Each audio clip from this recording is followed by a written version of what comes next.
Juli Dr. Iwan akan pulang ke Indonesia. Dr. Iwan Sen is the son from Ustadz Mahfud MD and Mahfud MD, and beliau adalah Menko Polkam. Masih tetap sudah enggak ya. Assalamualaikum warahmatullahi wabarakatuh. Sebelumnya saya ucapkan selamat datang dulu untuk Ustadz Haji Ahmad Nasih Hidayatullah. Sudah ketiga kali ya berarti Ustadz kesini. Insya Allah kayaknya nggak akan berhenti sampai Ramadan ini. Insya Allah kedepannya akan bersilaturahmi di PPM Al-Ikhlas ini. Kemudian izinkan saya juga untuk berterima kasih kepada keluarga besar PPME Al-Ikhlas Amsterdam yang memberikan kesempatan saya untuk berdiskusi ya di sesi terakhir ini tentang puasa, manfaat puasa. Saya pakai handphone karena nggak mungkin menghadap belakang. Manfaat puasa bagi kesehatan. Al-Ikhlas PPME Al-Ikhlas Amsterdam ini hampir 4 tahun ya saya menjadi rumah saya dan keluarga saya, karena disinilah kami menemukan kehangatan layaknya di Indonesia. Jadi ketika kami di sini dan alhamdulillah bisa berkesempatan di masjid ini berkenalan dengan semuanya yang ada di sini, kami itu tidak sedang merasa terasing, tidak merasa di luar negeri, karena banyak hal-hal yang kami dapatkan kemudahannya, baik suasana, kemudian interaksi dan sebagainya, itu kami dapatkan di Al-Ikhlas. Jadi sekali lagi pada kesempatan ini saya berterima kasih sebesar-besarnya untuk pengurus Al-Ikhlas, semua jamaahnya dan orang-orang yang telah berkenan untuk berinteraksi dengan saya, istri saya dan putri saya, dan betul kami insya Allah kalau tidak ada aral melintang, insya Allah di bulan Juli kami akan for good ke Indonesia, sehingga mumpung kesempatannya ada, saya ucapkan sekali lagi terima kasih banyak untuk keluarga besar PPME Al-Ikhlas Amsterdam. Baik, kemudian pada kesempatan ini saya akan sedikit berdiskusi karena sudah mau asar juga soal manfaat puasa atau the benefit of Ramadan fasting for health. Jadi mungkin kalau kita bicara soal definisi sehat, next one. Ya, definisi sehat kalau menurut WHO atau World Health Organization atau Badan Kesehatan Dunia, itu intinya kalau kita bicara sehat itu tidak hanya soal penyakit, bapak-bapak, ibu-ibu, not only disease atau inability or something, tetapi juga dari jasmani, rohani atau mental, dan kemudian sosial. Jadi 3 aspek itu. Jadi aspek jasmani, rohani atau mental, dan sosial. Sehingga sedikit nanti saya bahas apa kemanfaatan puasa itu terhadap tidak hanya soal kesehatan jasmani, tapi juga rohani atau mental, dan juga kesehatan sosial. Next one. Ya, mungkin sedikit ini gambar otak ya, anatomi yang paling sederhana. Anatomi dari sederhana itu bapak-bapak, ibu-ibu bisa lihat di gambar. Jadi puasa itu sebuah adjustment itu setel ulang ya, atau setel ulang. Kenapa menjadi sebuah adjustment? Jadi otak itu adalah bagian dari tubuh kita yang paling vital. Saking vitalnya, kalau orang itu dikatakan meninggal, itu bukan jantungnya berhenti. Jadi kalau jantungnya berhenti, dipasang ventilator, kemudian otaknya masih aktif, itu belum disebut meninggal. Tetapi kalau udah tidak aktif atau mati batang otak, berarti orang tersebut sudah dikatakan meninggal. Jadi begitu pentingnya atau vitalnya otak atau brain kita sebagai manusia dan makhluk hidup tentu saja. Dan dari otak ini, brain ini sebenarnya ada 3 bagian penting, bapak-bapak, ibu-ibu. Yang paling bawah itu ada reptilian brain atau otak yang mengatur hal-hal yang paling dasar. Lapar, hungry, kemudian reproduktif atau syahwat itu diatur oleh bagian yang paling dasar atau reptilian brain. Kemudian naik ke atas, limbik, sistem limbik ini dia mengatur emosi. Ya gembira ataupun merasa kesepian atau cemas dan sebagainya itu di sistem limbik. Nah, yang membedakan antara kita dan kemudian hewan atau makhluk hidup lain adalah neokorteks. Manusia itu bisa menjadi makhluk paling kuat di bumi. Kita itu bukan makhluk yang secepat singa misalnya atau sekuat singa atau tidak bisa berenang seperti ikan, hiu atau paus, tetapi karena kita itu punya sistem neokorteks yang mana solusi, bisa mengatasi masalah, bisa menyerap informasi dan kemudian mengendalikan sistem-sistem yang ada di bawahnya, yaitu sistem limbik dan sistem reptilian brain, maka kita menjadi manusia. Yang membedakan kita atau kita yang menjadi makhluk yang paling mulia dibandingkan makhluk lain. Sehingga neokorteks ini memegang peranan penting. Kalau kita lapar, kalau hewan langsung cari makan.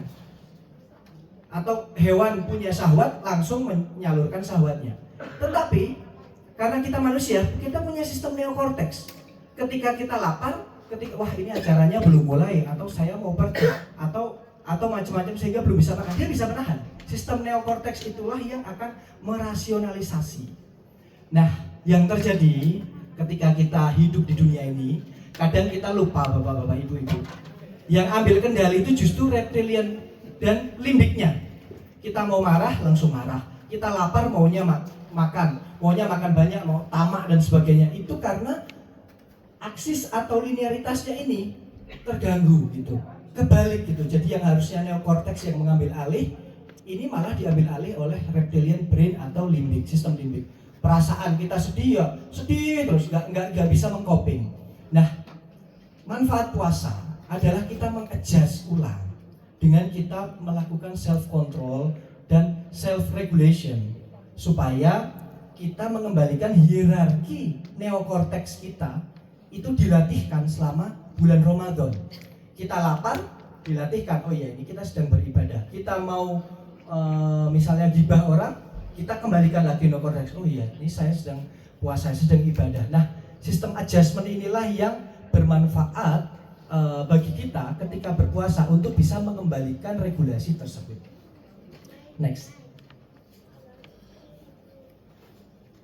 Nah, selain dari manfaat dari brain tadi atau otak, manfaat lain dari puasa yang paling jelas adalah ketika kita stop atau menghentikan sementara kalori yang ada di tubuh kita ditunda. Jadi menariknya konsep puasa ini berbeda dengan kelaparan ya atau starving.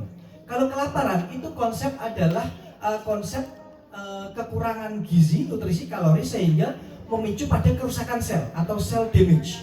Itu puasa. Itu kelaparan, itu starving. Tapi kalau puasa kita menunda, kita hentikan sementara kalori yang masuk sehingga yang terjadi adalah Anda bisa lihat gula darah tubuh kita ini turun. Yang biasa menggunakan gula darah itu akhirnya menggunakan cadangan lemak, yang mana cadangan lemak itu kita bakar sebagai ganti karena kita itu tidak makan. Yang mana Anda bisa lihat cadangan lemak yang terlalu besar di tubuh kita itu juga memberikan risiko kesehatan. Anda bisa lihat gambar di sini, liver cirrhosis ya atau cirrhosis hati itu bisa terjadi kalau misalnya terlalu banyak fatty liver yang ada di tubuh kita. Kalau kita puasa, kita gunakan energi yang kita gunakan selama puasa itu dengan pembakaran lemak, maka lemak yang ada di tubuh kita berkurang. Misalnya ada di liver, atau ketika obesitas itu atau lemak tubuh itu disimpan terlalu banyak di perut, seperti saya sekarang agak juga agak menonjol ini juga dengan berpuasa harapannya dengan pembakaran lemak di situ, maka risiko obesitas, hipertensi, diabetes itu bisa berkurang. Begitu juga di pembuluh darah atau aterosklerosis. Anda bisa lihat pembuluh darah yang sehat di sebelah sini dan pembuluh darah yang penuh plak lemak atau kita katakan penyumbatan, biasanya dikatakan penyumbatan pembuluh darah, yaitu mayoritas karena ada sumbatan di lemak. Itu Anda bisa lihat pembuluh darah yang penuh dengan lemak itu akan menyempit. Seperti logika sederhana, kalau Anda punya selang, kalau pembuluh darahnya itu terlalu sempit, maka tekanan yang di sini harus tinggi. Itu jantung. Jantungnya memompa lebih keras, sehingga terjadi hipertensi, pembekakan jantung dan sebagainya, yang akhirnya bisa memacu stroke atau serangan jantung. Nah, itu manfaat puasa secara jasmani. Next. Nah, kemudian tadi ketika kita membakar lemak, itu hasil dari pembakaran lemak itu namanya benda keton. Otak itu gizinya dari dua, dari glukosa dan keton badis atau benda keton. Ketika produksi benda keton kita itu diproduksi karena kita membakar lemak, tadi puasa membakar lemak, hasilnya itu benda keton, maka Anda bisa lihat kemanfaatannya untuk otak. Melatih, meningkatkan memori, kemudian bisa menurunkan risiko Alzheimer atau kepikunan, kemudian bisa meningkatkan konsentrasi, kemudian Anda bisa lihat keton adalah suplemen yang bagus untuk memaintain sel saraf kita. Sehingga secara ilmiah pun Anda bisa lihat bahwa manfaat atau fasting, terutama Ramadan fasting ini untuk kesehatan itu memang secara ilmiah nyata. Next. Kemudian efek-efek lain terhadap kesehatan jasmani Anda bisa melihat di slide bahwa kita juga mengistirahatkan organ pencernaan kita, kemudian juga sistem detoksifikasi menjadi lebih optimal. Ini saya berikan contoh sistem detoksifikasi itu seperti petugas pengangkut atau pembuang sampah ya, pembuang sampah yang dalam hal ini Anda bayangkan adalah liver dan ginjal. Jadi dia tugasnya adalah membersihkan sampah yang ada di tubuh kita. Anda bayangkan seorang yang bekerja untuk membuang sampah, ketika belum selesai tiba-tiba datang lagi sampah baru. Dalam artian itu kita makan kemudian di metabolisme ada sampahnya lagi, sehingga nggak selesai itu. Belum selesai di sini, sampahnya datang lagi, sampahnya datang lagi, sampahnya datang lagi. Ketika kemudian Anda stop di sini dengan Anda tidak makan, maka tidak ada produk sampah yang muncul. Ketika tidak ada produk sampah yang muncul karena kita tunda ketika berpuasa, maka optimalisasi yang terjadi liver dan ginjal itu bisa dilakukan untuk membuang atau detoksifikasi tadi. Nah, itu penting atau manfaat puasa sebagai detox atau detoksifikasi atau pembuangan sisa metabolisme, yang mana juga pada akhirnya memberikan efek anti-aging atau penuaan ya, penundaan terhadap penuaan karena adanya regenerasi yang lebih baik. Next, kemudian mungkin yang kaitannya secara mental tadi kan fisik ya, kemudian kalau mental Anda bisa melihat sendiri bahwa ketika kita melatih self control dan self regulation, itu kemudian di tubuh kita ada namanya hormon kortisol, itu hormon stres. Kalau kita stres, entah itu pikiran, entah itu fisik, terlalu capek dan sebagainya, hormon kortisol ini akan meningkat. Ketika hormon kortisol, hormon stres ini meningkat, maka gula darah akan naik. Makanya orang diabetes itu nggak boleh stres-stres. Orang diabetes itu dua, nggak boleh makan atau minum yang terlalu manis, yang kedua nggak boleh stres. Karena ketika dia stres, pikiran, gula darahnya juga meningkat. Nah, Anda bisa lihat ketika kita puasa, hormon kortisol atau hormon stres ini turun. Ketika hormon stres ini turun, Anda bisa lihat efek-efeknya untuk memberikan efek anti cemas, anti depresi, bahkan kasus-kasus psikosomatis itu bisa teratasi. Psikosomatis adalah penyakit fisik yang disebabkan oleh karena pikiran. Itu memang ada. Itu memang ada kalau di departemen penyakit dalam ya, kalau di rumah sakit itu memang ada di bagian khusus psikosomatis. Jadi ada orang yang selalu pusing, migrain, ada orang yang selalu mah. Tetapi ketika dicek lab, dia dicek periksa endoskopi, diteropong lambungnya, itu semua normal. Dan itu banyak seperti itu, dicek, saya selalu mah, sakit perut, dikasih obat nggak mempan, oke kita cek lab, kita lihat endoskopi, diteropong, semua dinding lambungnya bagus. Akhirnya dikirim ke bagian psikosomatis yang nanti kaitannya sama teman-teman psikolog dan psikiatri. Nah, yang menarik adalah ketika kita ingin menurunkan kortisol dengan berpuasa, itu ada garis merah sebelah kanannya tuh. Ada kalau Anda lihat di label harga itu kan syarat dan ketentuan berlaku.